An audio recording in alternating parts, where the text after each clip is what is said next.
Keye, was there any issues that we didn't see on the show beforehand? Would you say it was a mutual decision, or would you say it was more from him? He into daddies. So you weren't looking for a hookup? No. So what happened afterwards then, like to get to the point where you're no longer like together, going on to a show where everyone is able to pick apart your relationship but also your personality? Wait, so can we talk about all of that then? What more questions do you want to ask? Yeah.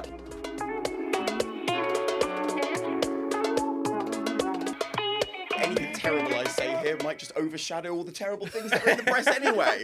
Yeah? So let's talk about some awful things. Let's say something nice and controversial. Yes. No. Yeah, let's all get cancelled together. I feel like I'm gonna have to rein you in. We're We're gonna gonna get so dragged. different to what usually happens. We're like, no, enough said. She's got no social filter whatsoever, and the ADHD is ADHD.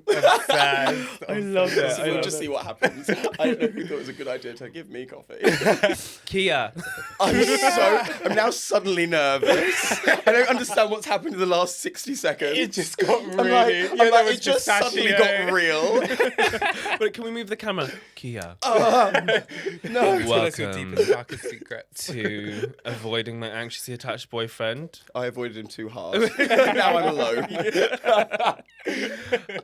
Welcome to our lovely studio. Thank you for coming. Thank you for having me. Welcome back from Married at First Sight, UK. It's been quite the experience. It's like as if you just came off the show I right now. just came off. I've just moved home. Yeah. How long have you been home for?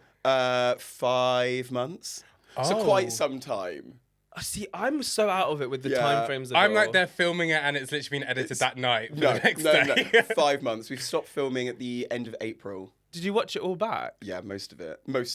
All of it. I watched all of it. You could not get me away from that TV screen. Really? Was it like analysing yourself like to... Analysing myself, watching back our story, but also you haven't seen bits, so like all of the voxes that we do directly to camera, you haven't seen all of those for other people. Oh, yeah. So Yeah, that's quite interesting, So it kind of actually. gives you an insight into how someone actually feels or what someone actually thinks about what you Like, did. well, damn.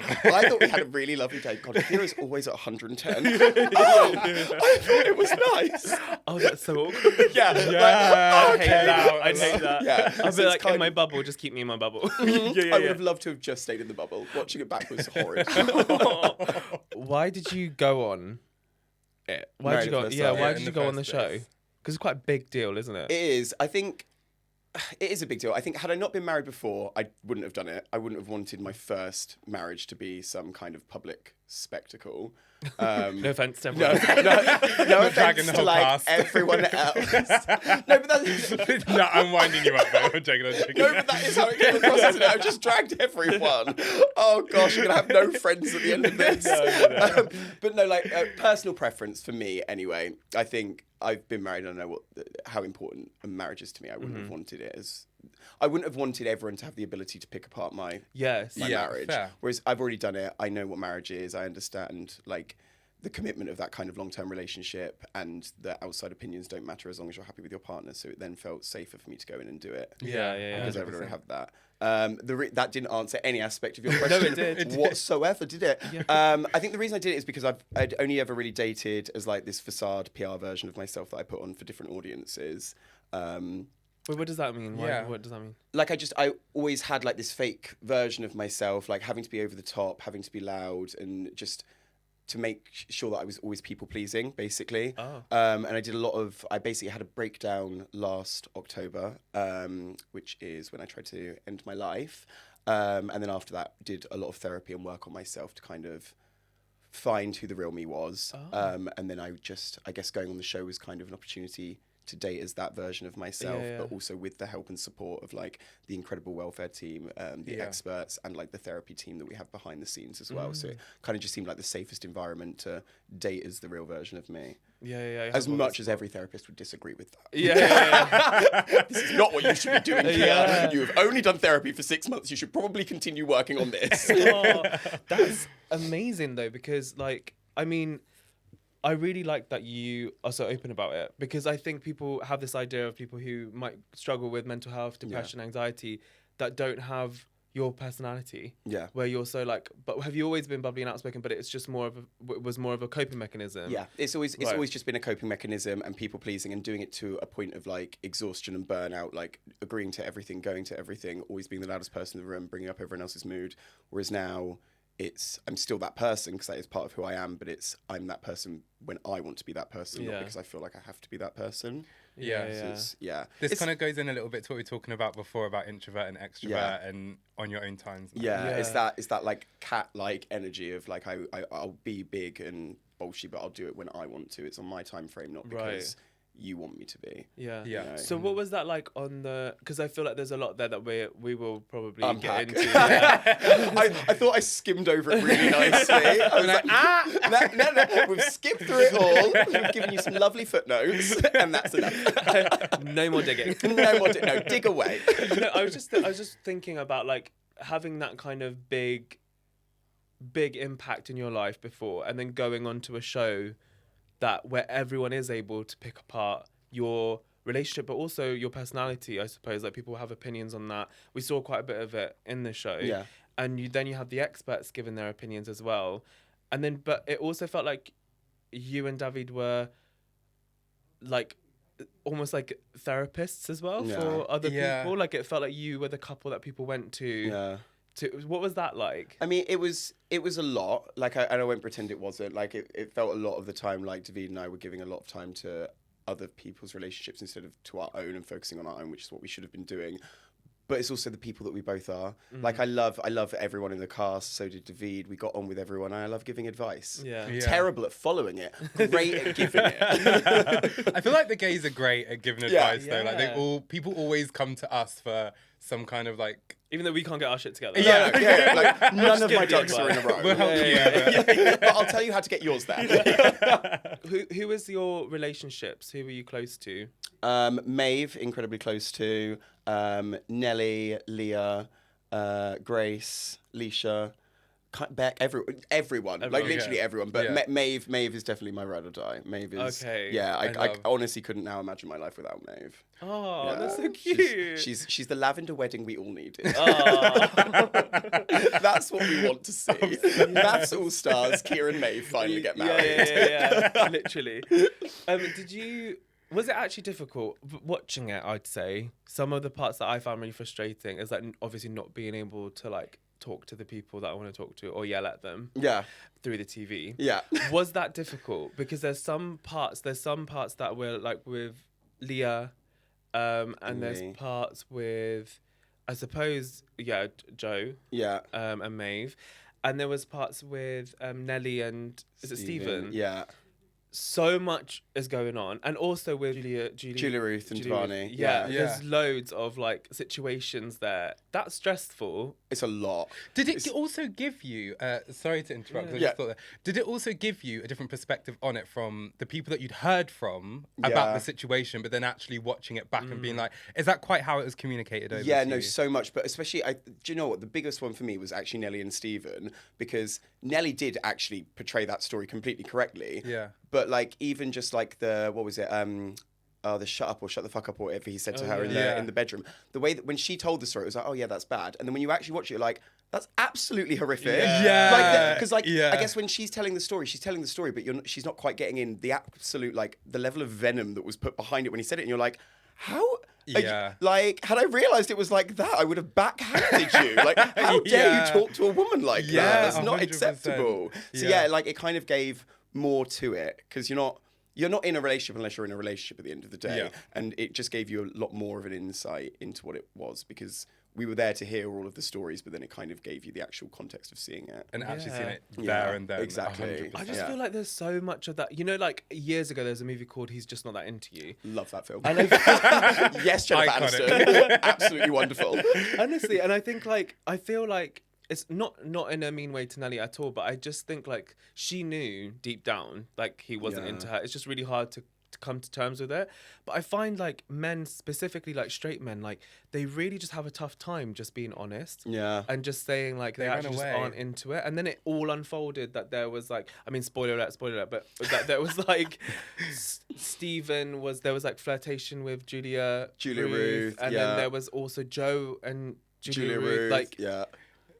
there was a lot. Messy, yeah. It was really messy. Yeah, so honestly, messy. like But great fun to watch with a glass of prosecco in hand. yeah, not to be involved in Like it. that girls' day was wonderful. I had such a good time. It's like MAFS live. Honestly, it was wild, and I think like that's when you watch it, you can really see. And Yeah. I wonder if like them watching it back, because I guess your relationship was quite healthy and like was going quite well on screen for us anyway. So watching it back was probably not too much learning. I mean, yeah, no, it wasn't too much learning, agreed. I think it just made it very difficult knowing that obviously we weren't together the whole time watching it back. So I'm basically watching my beautiful love story unfold while my partner and I aren't talking at all. Yeah. It's kind of Yeah. heart-wrenching. Yeah. It's kind of like getting a divorce and then just watching your wedding video on repeat over and over again with Savage. a tub of I Haagen-Dazs. did Like, not oh my even God, think oh my of that. God, yeah, this is so nice. Look at how they look at each other. Their eye contact's gorgeous. Oh, no. They're the nation's sweethearts. Oh, good. Yeah, Good, honestly, I'm because glad. even at the end when the experts were like, "Oh, I'm so glad they're together, and I'm so glad they're so in love. They really are a power couple." And I was just like, "Oh, that's so hard to watch that." Yeah, 100%. heart-wrenching. Was there any issues that we didn't see on the show beforehand? Like, was there anything, or was it all actually just smooth sailing? No, afterwards? we had issues throughout. Like there were issues throughout. I am a lot, and I appreciate that I am. We do have incredibly different lifestyles. Like David does like rest and chill time, and I can't sit still for longer than 10 minutes. Right now, I'm struggling. You're doing great, Like, sweetie. I'm having to switch wiggle seats. and like, do little musical chairs in between. So like that was problematic. Like I'm up at 6:30 every morning. I want to go to the gym. I want to go out. I want to go do things, and right through until midnight. Oh, wow. Yeah. Whereas Okay. he needs his chill time and his downtime. So like we had issues with that. And then when we came out, like he went back to work. I didn't have a job, so I needed more attention, a lot of attention, which also became problematic when someone's flying in the air for 24 hours. And What does Yeah. he do? he was a flight attendant. Flight attendant, okay. Yeah. So it just there were definitely cracks in the relationship. Yeah. Before. So you can kind of see how that unfolded then from that point. Okay. Yeah, 100%. Because I Right. think on the show, I thought that like me being loud and over the top all the time was fine. Then, like I said, like watching it back and seeing the vox of like, oh, he's always at 110%. Like it's a lot to deal with. I didn't know that was how. Happening. Yeah, exactly. And only kind of knew that was how he felt after we left that bubble and the experiment and were in real life. And instead of voxing, you're just having to talk to me and my friends. And you then find out that actually that's more problematic than you thought. So what happened afterwards then? Like what unfolded afterwards to get to the point where you're no longer like together? So basically, when we came out, I didn't. The job that I was meant to go into when we came out fell through. So everyone else kind of like went back to work, went back to their normal lives, and I just had like a dead period of absolutely nothing. So my mental health like really suffered. I ended up in just a really bad place, and I was talking to David about it obviously a lot because we encouraged to open up and talk about those things. But me talking about it started having a detrimental effect on his well-being because I was like phoning him crying while he's in different countries because I was struggling and felt like I was drowning. So we decided that I wouldn't talk to him about it anymore because it was too much for him to deal with. And then things spiraled. Right. And then they ended. They spiraled. I downloaded Grindr on that Sunday morning. He downloaded it and found me. And Wait, on what side? So this is like after you guys have had tension. yeah. And he's away. Yeah, so basically we had the conversation about me not talking to him about my feelings on the Friday. He then flew on the Saturday leading into Sunday morning. Sunday morning I spiraled, had a breakdown, downloaded Grindr. He then downloaded Grindr and found me on there Why did he download Grindr? because he had a suspicion that I was on Grindr Oh, at that okay, exact right. moment in time. I don't live in his mind. Right. Yeah. Fair. Yeah, he had a suspicion that I was on there because I wasn't responding to his calls at 2 a.m, I would like to add. So I would just argue that you would just assume I was asleep, but here we are. So he downloaded it to find me, then found me on it and ended our relationship, What which were is you? fair. What were you looking for? If you don't mind talking about it, like what were you looking Substances. on Grindr? Yes. So you weren't looking for a hookup? No, not at all. Oh, I not at see. all. Okay. No. Okay. I was out of work. I was already rinsing through my savings. It's Grindr. We all know we can get things there on free if you're pretty. Let's not She's pretend pretty. you can't. She's pretty. Yeah. She knew what she was doing. Okay. Yeah. So, but that didn't matter. It was No. the fact that you had it. Okay. Yeah. Okay. And then how did the conversation go from them? Was there any way to kind of like rectify it or maybe if you explained like the situation to him, it was just kind of no. So he was in a different country. I think he was flying to Atlanta. So he dumped me over text because obviously that's all we had. And then he blocked me on everything. So there was no coming back to. You guys weren't living together? No. Oh, right, okay. No. And then obviously it was a 5-month period from breaking up to this point now. Mm-hmm. Between there, like there's been periods where he's unblocked. There's been periods where we've tried to talk, and there's just, I think once the trust is broken, the trust is broken. Yeah. And sadly, that is on me. And I do accept that. But yeah, I don't think there's any way back. Yeah. No. And whenever we talk, it ends in an argument. It ends in... Yeah. It's just, yeah, I've tried. Okay. I've sent a 4-page letter. Like, I've tried Okay. everything within my power to explain. And I think as much as he accepts the explanation, it still doesn't bring the trust back. So Yeah.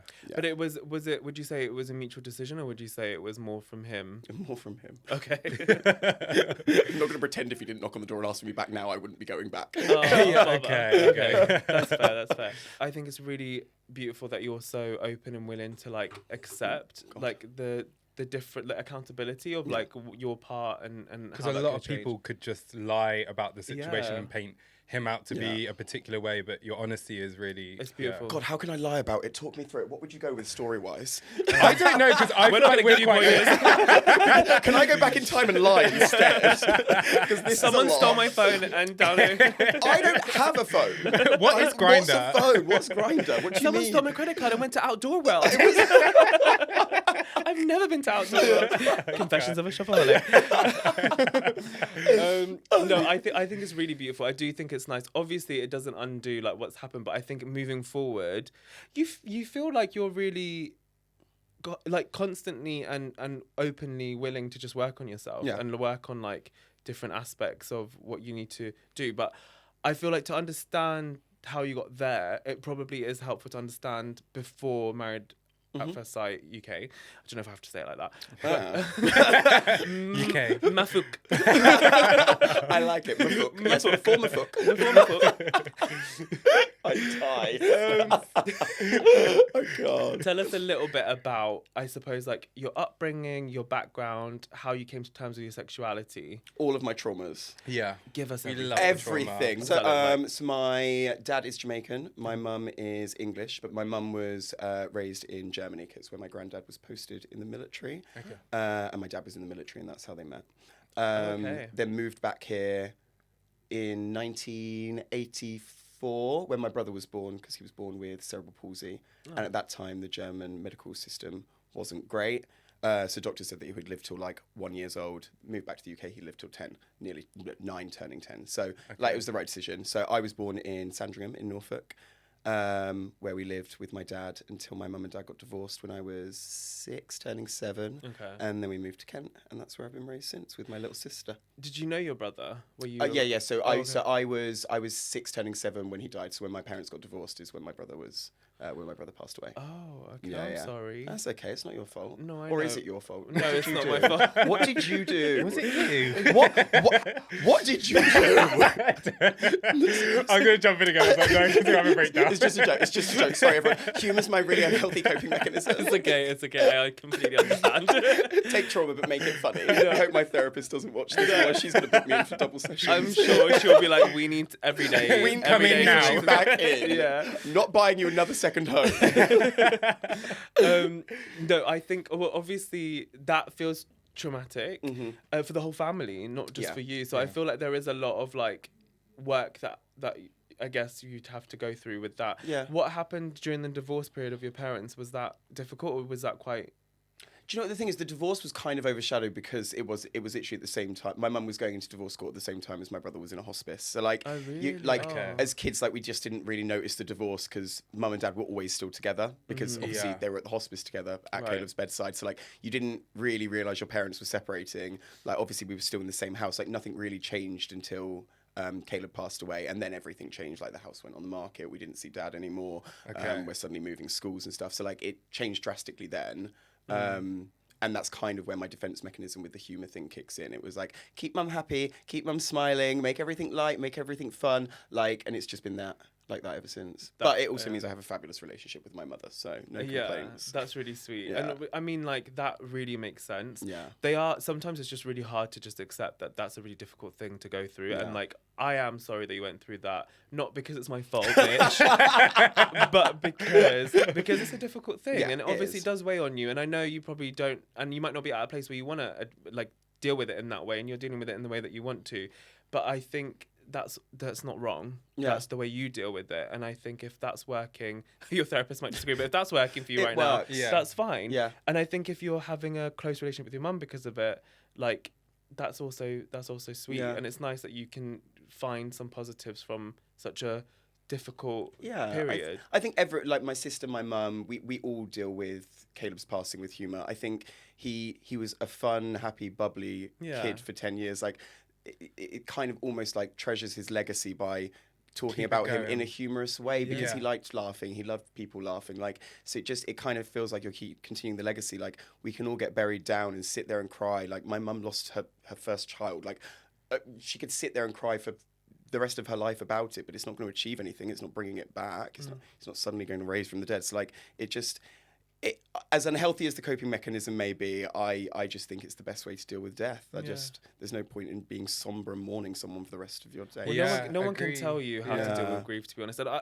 if I died, I'd want everyone to be mocking me and like having fun with it. I wouldn't want it all to be like, I'd want you to cry loads for the first week, and then I would say like light and I do understand that. So is your dad not in the picture now? My dad's super dead too. Right. How do we know? Like, was he in the picture when that happened? No. I basically, we saw my dad for a brief period after my parents' divorce. Okay. At a contact. My dad was abusive towards my mum, which is why. So we basically haven't seen him since then. And then he passed away in 2021. Oh. But I hadn't seen him since I was 6. So I mean, it's not. It's not a huge loss for me. Okay. It's just I'm going to draw parallels a little bit. Because with dad out of the picture, I mean, Matt, you said you were raised in Kent, right? Yeah. Was there ever like a question or a worry, or you trying to find identity being mixed race? Because similar timings with me, my mum and my dad, there was definitely this, okay, I'm mixed race, am I black, am I white? Yeah. Did you have that? Or because you had siblings, did it kind of change it? No, 100%. No, I was, especially like, same. I was raised by my white middle-class mother. So like there's so many things that I've had to educate myself on so much later in life. Embarrassingly, like until the BLM movement, honestly wouldn't have been able to tell you what white privilege was. Okay. Like, and I get that's my own ignorance, and I've obviously educated myself on that. But I was raised in a white middle class world. Like, do you know what I mean? Like, I didn't see yourself as white. I would see myself as more white than black. Yeah. I think you kind of feel like you don't fit into either, but I guess that's kind of the space that I've lived the longest in and been more accepted in. Yeah. You know, so it feels...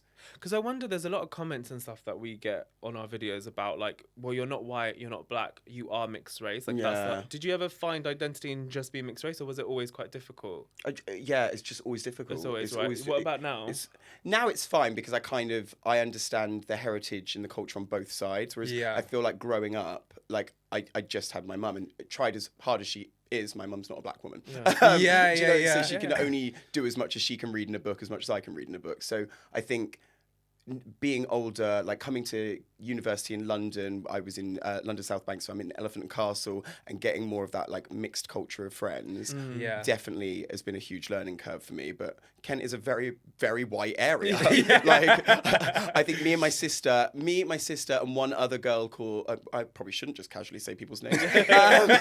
Me, my sister and one other girl were the only 3 kids of colour in my entire school, secondary school. Like, it's a very, very, very white area. And it is caregiver as well. Like, I think from comments that we've got and people that we've had on, like, standardly your mum is your main caregiver. Obviously that does change from person to person, but if your mum is white, you're probably going to adopt a lot more of that culture. And my mum is white as well, so with my whole family, my dad not in the picture, there was definitely that kind of like mix, and being in like the UK. But I think maybe the only thing that was different was mine is maybe being in like a black area, so there was a mixture had of that different around, people. yeah. But same as you, BLM really changed the way I saw blackness, mixed race, whiteness 100%. completely. So I do really align with that for sure. I was reading things that I'd never even thought about, like concepts I'd never thought about. It was helpful. It was very helpful for me. Was it that your mum's side, were they all quite receptive to you guys being mixed race during the BLM movement, or did you find that you were having to hold people accountable and continuously was it like that? Okay. Continuously having to educate, continuously having to hold people accountable, continuously having to say that it's not my responsibility to educate you, you need to go, there's a resource here, go and do that. But for the most part, everyone was receptive. Like I said, I'm not here to judge. Like, I, going into the BLM movement, didn't know what white privilege was. Neither did my mum. We've all gone away, we've all educated ourselves and learned these things, and are doing better. But like, everyone was open and receptive to learning and to bettering themselves. And what about your coming out then? I feel like you and your mum's relationship was quite close. My coming out story is really boring, guys. Go for it. We love a chilled coming out. It's like the least inspiring coming out story of all time. I think we've been through enough trauma, babe. Okay, I think it's okay. I think it's okay. So my mum was sat at the dining room table. I came in and said, "Mum, I have something to tell you. I'm gay." My mum threw me a garden party. Oh my God, to celebrate, icon. and basically said that anyone that attended was great. Anyone that didn't attend, she then therefore knew that she needed to cut out of her life because they didn't agree with me being gay. Oh, wow. That's That's what an my amazing first story. pair of studded loafers. My first pair of Louboutins. She was like, "You're gay. You need grey suede with studs." My coming out was just never going to be difficult. I think. So good, though. That's really think nice. Had my dad been around, it would have been a different story. But because it was just my mum, I knew it was always going to be fine. Yeah. What about at school though? Because I'm guessing there were few people of colour and gay, like were you? Oh, I was bullied so much at school for being gay. Yeah, ridiculously. What was that like? How did you deal with that? Like, at the time, it was really hard, but my mum's always just been my cheerleader, like my greatest cheerleader. Like, my mum pulling up in the car park used to send fear through teachers. I love my mum was the person that would drop work at any given moment, jump straight in that car and be straight at the school gates. What have you done to my son now? Like, she got teachers suspended. She was getting students suspended. Amazing. That woman is an icon. I want to meet your mum. Honestly, I want to be besties with her. She'd be like, "I don't know if you know this, but my friend at Ofsted has said," I'm like, "Mum, stop." She would throw names around. Like, she's just iconic. So like, it was hard to deal with at the time, but she was just the biggest cheerleader and biggest support. Oh, so. it sounds beautiful. Oh, yeah. That relationship sounds Oh my stunning. God, really nice. Everything. She's legit my best friend. I am the definition of a mummy's boy in every way.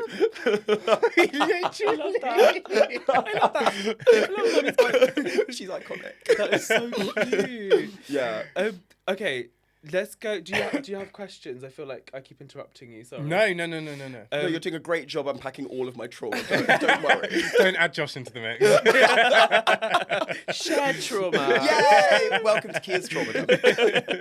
I was gonna ask about your dating life. Well, you've been married before. So we were together for seven years. Married for the last year of it. Technically 2 years if you include how long it took to file the paperwork. Fair. Okay. We met on Plenty of Fish. That's how old I am. Oh my God, I haven't heard that in ages. Right. How old are you? 33.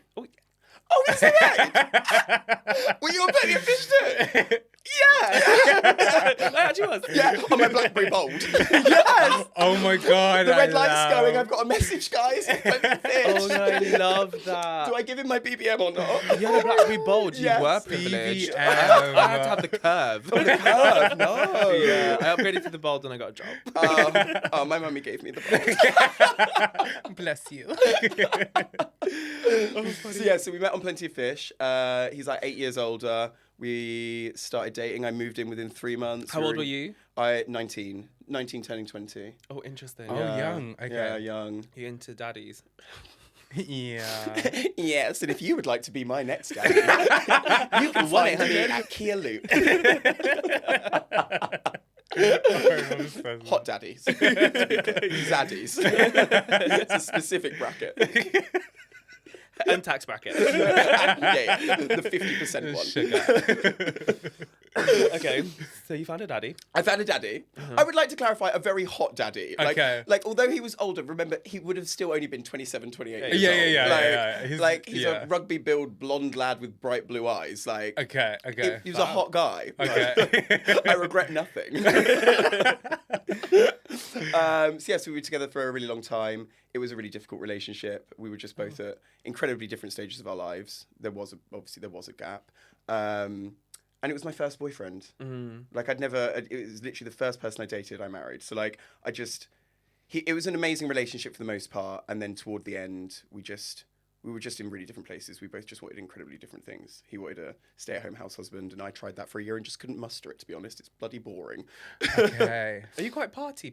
Oh, incredibly, yeah. Are you? Okay. Oh, she's a party boy. Yeah. She is a London party boy. So that is her vibe. So you would have been divorced at 27? 25, 26? Oh, okay. 26, yeah. So you were only, did you have other relationships after that then before? Yeah. But like, Long-term or? Like 3-month relationship at the longest, yeah. Right, okay. A collection of situationships. Oh, right. Yeah.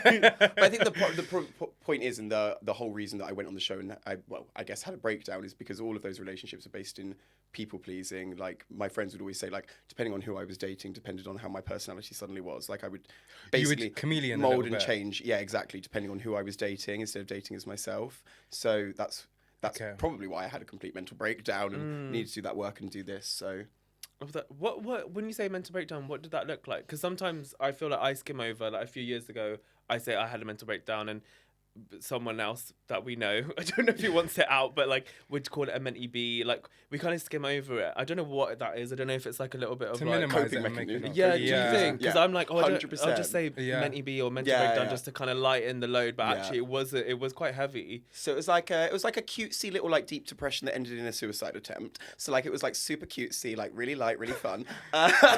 Very mindful. Very demure. Very mindful, very demure. We all have suicidal thoughts sometimes. And at least We were talking about that yesterday. We actually were. We really were. Yeah, see, it happens, right? Yeah. And at least it's the one place that I'm not an overachiever in, because now I'm still here. Well, thank you for being here. I'm so glad that I got a D in that class.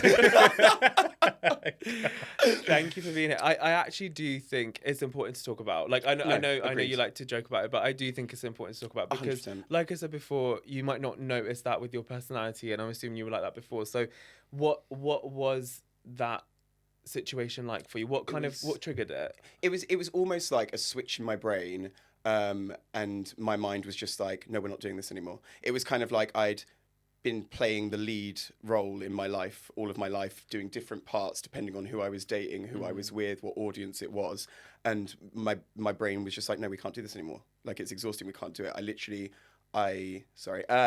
I just completely shut down. I didn't get out of bed for like 3 weeks, was just laying there in the dark. It felt like my body was made of concrete. Like I physically just couldn't bring myself to move. I got signed off of work. And then my housemate was away. I was just completely by myself, completely isolated. And it wasn't even like wanting to die. It was just more like I just needed everything to stop. Because everything just became so overwhelming. Like there's like a million messages here. There's work emails. There was everyone trying to call and get hold of me. Like it felt like everyone was at the door, and I just needed everyone to go away. And it just felt like the only way of doing that was to not be here.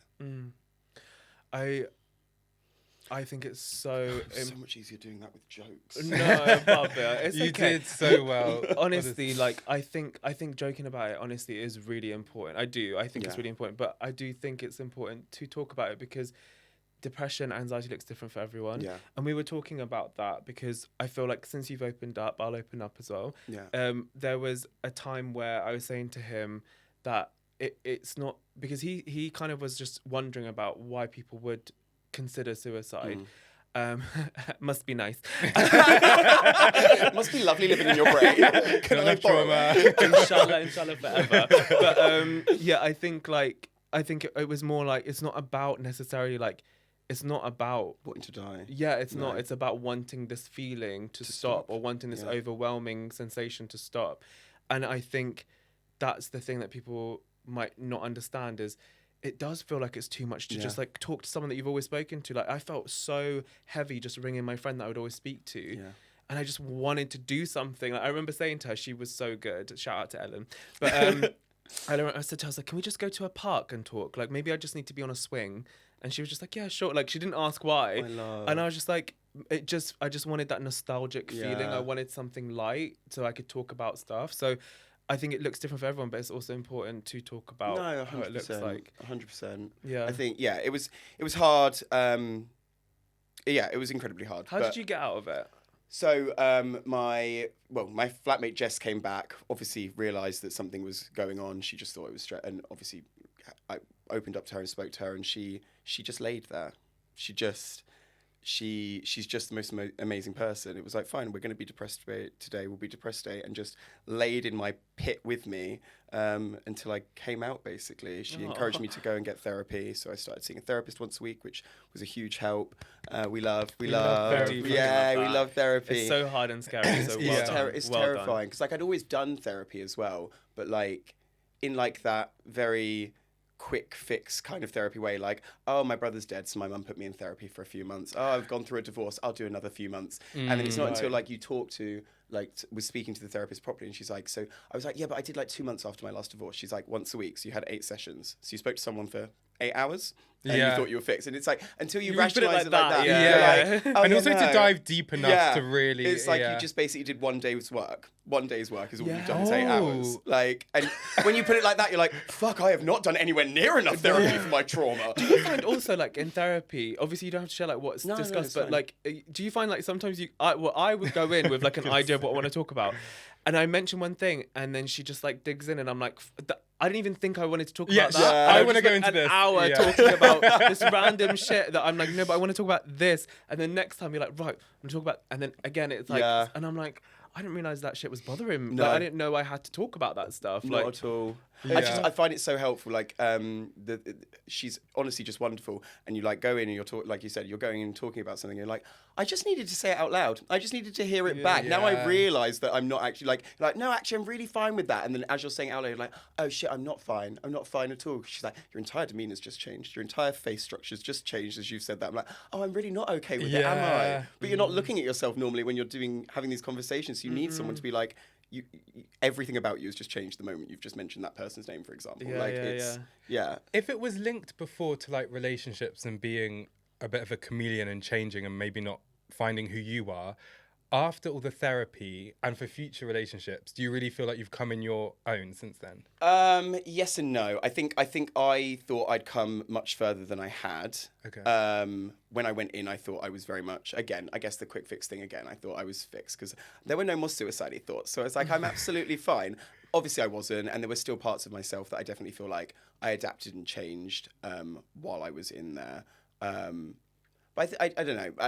I think singularly by myself, I'm fine, and I feel much more healed when I am. I think as soon as I get into a relationship, I do still have the tendency to do that. Like, I'm not people pleasing in like my real life, but in a dating life, I still am tending to do that, sadly. Does it become really clear when watching it back on TV 100%. that you can like almost like learn from that and be like, oh, this is a habit? Like, and it's such like stupid things. And I know it's so stupid, but like I'm watching it back, I'm like, Kia, why are you wearing baggy jeans? You have not owned a pair of baggy jeans in your entire life. Like, you're literally a preppy boy. All I wear is chinos and jumpers over my shoulder. I'm like, what are you doing? Yeah, okay. Like, you've literally why were you wearing baggy jeans? Because I've just morphed into David's style throughout. But you know, when you're in it, you're like, oh, I'm just having fun dressing up. And then I'm watching it back, I'm like, when did you just completely change your style for a 3-month period? Okay. Like, it's wild. Yeah. But it is stupid things like that. Like, it's not...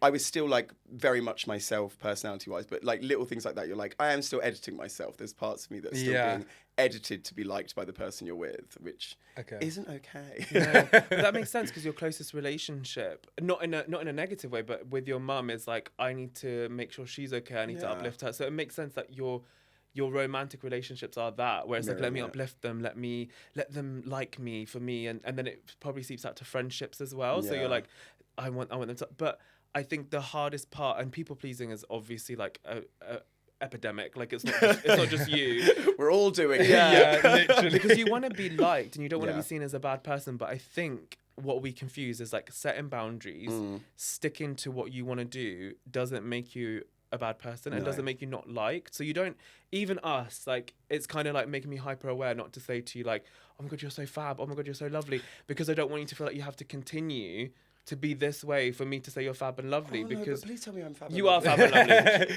You're lovely. But you will always be, even if you were to say like, oh, I'm actually just not in the fucking mood today. Yeah. I'd be like, great, good for you. Like, Yeah. say it. Yeah. So I think like there's certain personalities, this cutesy, like nice soul that I see with you as well, is like, you can do stuff for other people, but it's so sexy when you do set your boundaries. Even if the Yeah. person doesn't like it at the time, they can respect it if they love you. And if they can't respect it, they can fuck off.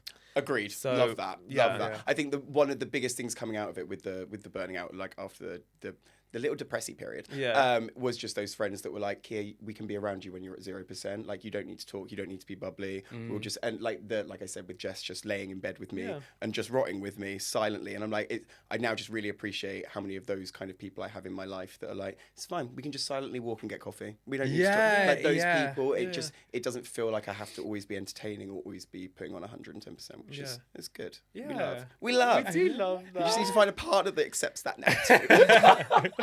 Cool, wasn't it? You would like to date me. I love how every like part It's just gonna be that. if you are a daddy looking for someone, if you'd like to date me. I have very few rules. Girl. So let's talk about, for the podcast purpose, your attachment style. Yeah. Do you Literally know was it? just thinking Yeah, I that. do. Yeah, literally. I'm avoidant. Oh. Yay! Do you not see all the times I storm off and run away? I'm avoidant. And if I can't Do you avoid it by attract- leaving the room, I avoid it by being humorous instead of talking about what you want me to talk about. I've noticed. Have you? I love your backpack, by the way. Let's delve into that. Yeah, it's lovely, isn't it? What were you going to say? Do you let him attract fool you. anxiously attached people? 100%, yes. Have all of your exes been anxiously attached, would you say? I would say all of them except my first husband. I would say my first husband was secure. Okay. Yeah. Okay. Yeah, I would Okay, say okay. he was definitely secure. Did you get more anxiously attached to him because he was secure? Yeah, 100%. Yeah, much more like checking my phone all the time, checking how long it's taken for him to message back, why he hasn't emailed back. I would call his receptionist and get her to patch me through to him if he was in a meeting, if he hadn't replied for periods of time. Like I suddenly became a very anxious version of myself. Right. Okay. That's what's interesting, is it can change. can- depending- yeah. Because even with David, I would say like, you probably were avoidant, but was there a part of you that when he was away, like you said, you called him crying and stuff, like was there a part of you that Became kept anxious seeking as that? well. Yeah, that- very much anxious avoidant in that. And do you feel like you're on your way to figuring it out, or do you think you're still kind of similar? I think there's always going to be aspects of me that are avoidant, because I think I'm always going to avoid really deep, serious conversations, for example. Like, that's always just going to be part of my personality, but I've kind of made peace with that. I'm also very aware of it. Yeah. You know, like there's things you can fix, and there's things like, I don't know. It's like I'd love to fix it, but also there's certain things I've been through that I don't want to deal with, and I'm always going to want to deal with in an avoidant way, and I think that's fine. Yeah. The human mind can only take so much. Yeah, Yeah, that's true. Yeah, 100%. like, I can't unpack all of the trauma, guys. Yeah. Little bit at a time, please. little pieces. Avoidance fine, right? I'm Well, avoidant. Avoidance fine. Yeah, we're fine. It's fine. Yeah, we're amazing. Fine. It's We're just, great. yeah, don't We're worry about good. it. That's like that meme where it's like, yeah, like totally, like Yeah, different, yeah, each other's Like, right. the world's on fire behind us. Like, no, everything's fine. I just don't think it is. Like, Shut up. I don't know. I don't True know. anxiously attached person doing that. I'm the opposite. Everything's not fine. We're all gonna die. Everything is falling apart. Can you not see the flames? Josh is sipping his coffee in a strange way. Like, he must hate me now. Like, I don't know what's happening. This is probably the worst setup, actually. Let's not hang out. Or we should. We'll just egg each other on Let's just see what constantly. happens. It'll be exciting. Let's go for wine. Yes. Sold. Trauma. Right, so I want to lighten it up right at the end, because I, love feel like that for us. End on a high. we touched on Married at First Sight. Is that, yeah, that's the name of the show. I was like, wait, did I say What the were you wrong on thing? again? Mafuk. Sorry. We spoke about Mufuk a little bit, but I do want to get to a little bit of the funny like parts of it, because like we touched on the fact that there was like arguments and stuff. Yeah. Was there any specific argument or situation that happened on that thing that like sticks to your head and you wish that you said something different or did something different? do you know what? The whole thing, watching it back, there are things that I wish had landed slightly differently, like my Greggs and Gales comment. But I wouldn't do it differently because in the moment it was meant as a light-hearted joke and it's still meant as a light-hearted joke. Wait, can you remind me what that was? Oh, good. I'll say it again then. Yeah, say it again. A producer asked me what the difference was between where I live and Oh, yeah, that where was David it. lived. Yeah. And I said, well, we've got a Gales and they've got Greggs, which is just, like, it's just a joke. And all of my friends in South West London got the joke and found it really funny. Yeah. But it turns out the rest of the nation not so much. But again, I wouldn't say it any differently. I just think I presented as my authentic self, and sometimes that comes across snobby because I'm a snob. Sometimes it came across pretentious because I'm really pretentious. Would you say you actually are? Yeah, 100%. Really? Yeah. The fact that you own it is quite nice.